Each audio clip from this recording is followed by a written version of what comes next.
What's going on, guys? I'm Entity Maze, here with my review on the latest Pokemon Sun and Moon anime episode, episode 61, Set Off Our Ultra Guardians. Before we jump right into that though, for those who want to know what I thought of the new opening that we got along with this episode, I made a separate review for that, which I'll link in the iCard, end card, and description. I honestly cannot stop smiling at the opening, it makes me so happy. For those who are wondering what I thought about the outro though, I'll just say that now. It was a decent song, but it had a very nice art style. Regardless, that's all I had to say regarding the new opening and outro, so get relaxed everybody, as I will now jump right into this episode review. So the episode begins off with Poipole coming out an Ultra Wormhole, acting all adorable. Even his voice is cute. But that's all we get to see for now, as we now transition to a filming of the detective show that Rotom loves so much. However, during it, another wormhole opens, and out comes Buzzwole, who soon then flies away. Before we move on though, I like how we finally see the meadow on Melimeli Island, as it was pretty much the only location we were yet to visit on that island. Cut into the Pokemon school now though, for some odd reason they are learning about regional differences again. How many times have they gonna? But luckily, Komodo rings the school bell in a different kind of way, which cuts the lesson short. The gang soon finding out when Samsung Goku arrives to their classroom that it's time to finally go on their first Ultra Guardian mission, the bell basically being exclusive to them. Before we move on though, I'm gonna warn you now, I'm about to fanboy so much. So, what happens next is that Kukri reveals a secret button behind his green board, which reveals a lift in the corner of the room that will take them to their secret base. Like, oh my god, when I first saw this, I screamed, "Whoa, what? This is awesome!" In that kind of high pitch too. Anyway, it also reminded me of this one TV show I can't remember the name of, that basically had the same kind of plot of kids having a secret base under their school to receive missions. I've always liked these secret agent kind of plots. Just imagine being taken out of school for a mission. That would be so cool. I'm feeling like a kid again, yet I'm 18 years old.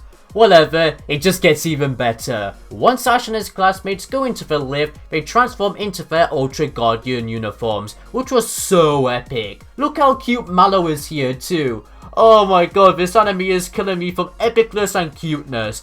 And of course, being the Lily fanboy I am, she was indeed cute in her uniform too.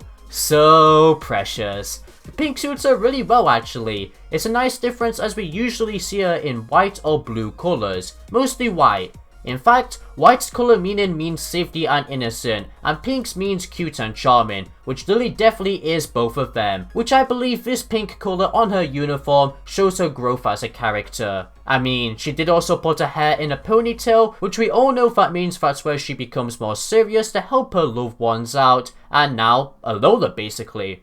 Nice touch. Anyway, enough about colours and identities. I'm so sorry, I just found it so interesting. Let's go back to fanboying. Now that everybody had their uniforms on, they finally arrive in their base, which is where we then get an establishing shot for this base. It looks pretty sweet. Lusmi then pops up on a projection, sitting in a chair, which is fitting, but cliche. In fact, why am I saying that? This whole secret mission stuff is cliche. But you know what? I still love everything that is happening. Regardless, Lusmi then tells the gang about Buzzwole appearing in the meadows and wants them to catch it using their created Beast Balls, which is designed to catch Ultra Beast specifically, and then send the Ultra Beast back to its own world. Rotom also gets data transferred to him about Buzzwole, so the gang know what they are dealing with. Makes sense, and nicely done. You know what though, I'm just gonna say this now, I really like the setup for this. Buzzwole appeared basically in front of the public's eyes, and this is how Lusmi found out. And in the meantime, they prepared all this stuff we're seeing for the Ultra Guardians when this time would come. I find it to be clever storytelling. Anyway, after an Ultra Roger, which makes Lily embarrassed, aww, even Lusmi was cute here.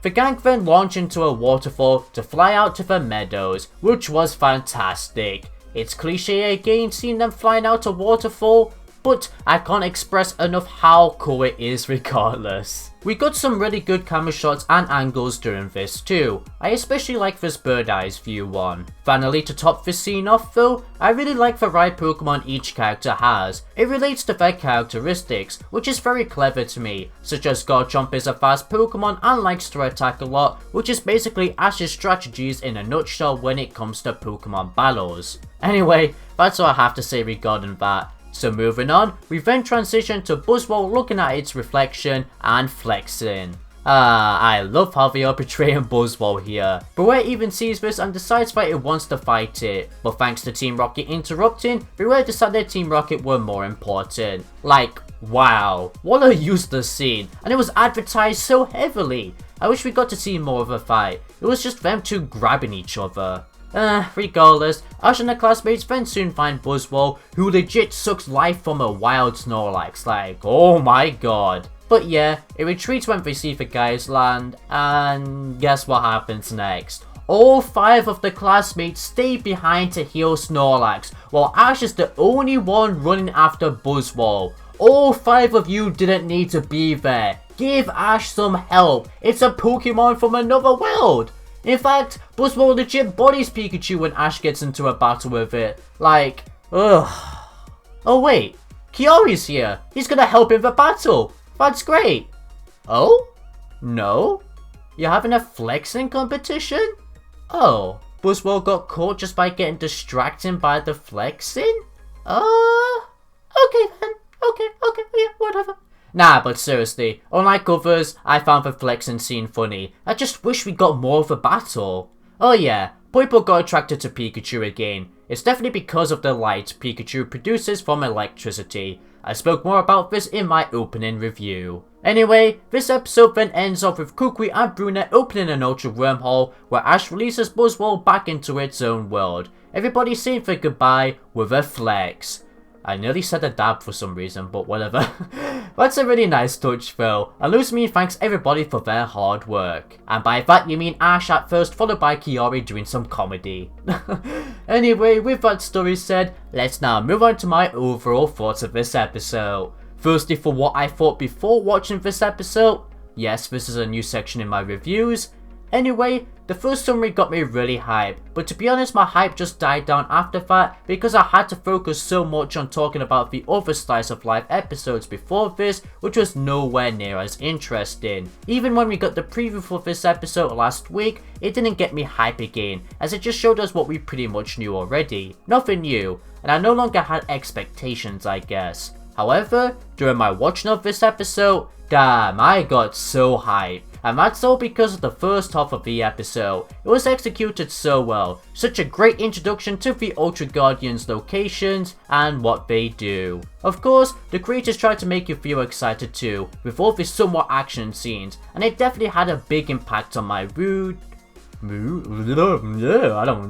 tried to say mood, so that's a success. Honestly, just the whole secret agent mission theme they were going for was a great idea. They made it somehow work with Pokemon. In fact, like I said earlier, I've always liked secret agent kind of stuff, so I guess it was inevitable that I would enjoy this a lot. I may be a bit biased, I don't really know to be honest, but I just found it to be so spectacular. Of course, as you can probably tell now though, I also believe this first half of the episode built up nicely for the mission part in the second half. I can't get over the epicness they portrayed and the nice angles to make the audience feel like we're actually with the Ultra Guardians. With that said though, let's now focus on the second half of this story. I didn't speak much about the battle between Pikachu and Buzzwole in the storytelling section because, well, like I said, Pikachu got bodied.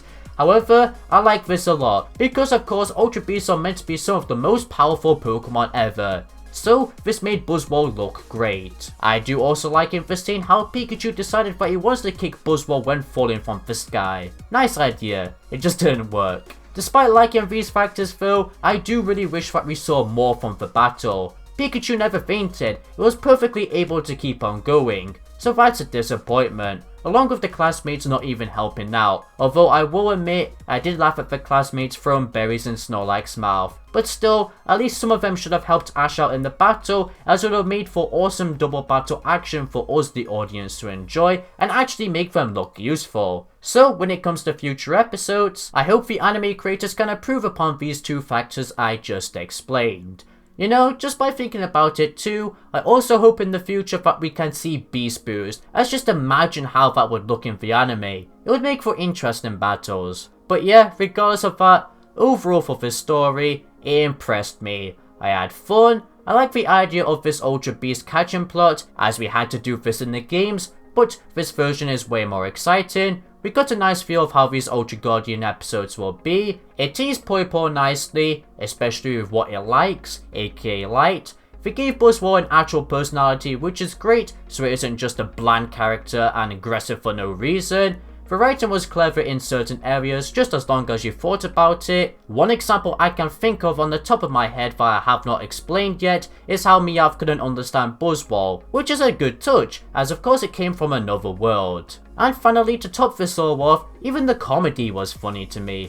But definitely, the first of the episode was my favourite section. Regardless, with this story section now said, let's now move on to the animation and music aspects of this episode. Firstly, for the animation, the transformation scene was eye candy to me, the lighting in the lift was stunning, the gang preparing to fly with the right Pokemon was nicely shown, Buzzwole's movements in the battle was fluid, so it was good to look at, and finally, the artwork they show after Ash catching Buzzwole was a nice touch. As for the music aspects though, do I even need to say anything? The music was phenomenal in this episode, probably the best tunes in any Sun and Moon episode so far. I'm not gonna pick one tune as I'd feel bad for not mentioning another tune. So, my point is, I was in love with the music this whole time. With everything I've said in this video though, I decided to give this episode a rating of 9 out of 10. It was almost a perfect episode for me, but it bothers me a bit how we didn't get to see a full battle between Pikachu and Buzzwole and how the classmates did not do much. Unlike other people though, I'm not gonna rage over that. I'm just gonna hope that the anime creators can improve on this for next time around. I still had fun with the entire episode anyway. Regardless, let me know in the comments down below what you thought of this episode though. I'd love to hear as well. Looking on Twitter and Cerebi forums, this episode was actually very mixed for the fanbase. But yeah, that concludes it for this video now. So if you enjoyed, be sure to leave a like and a subscribe for future Pokemon content. It helps out a ton. For now, this is Entity Maze, signing out.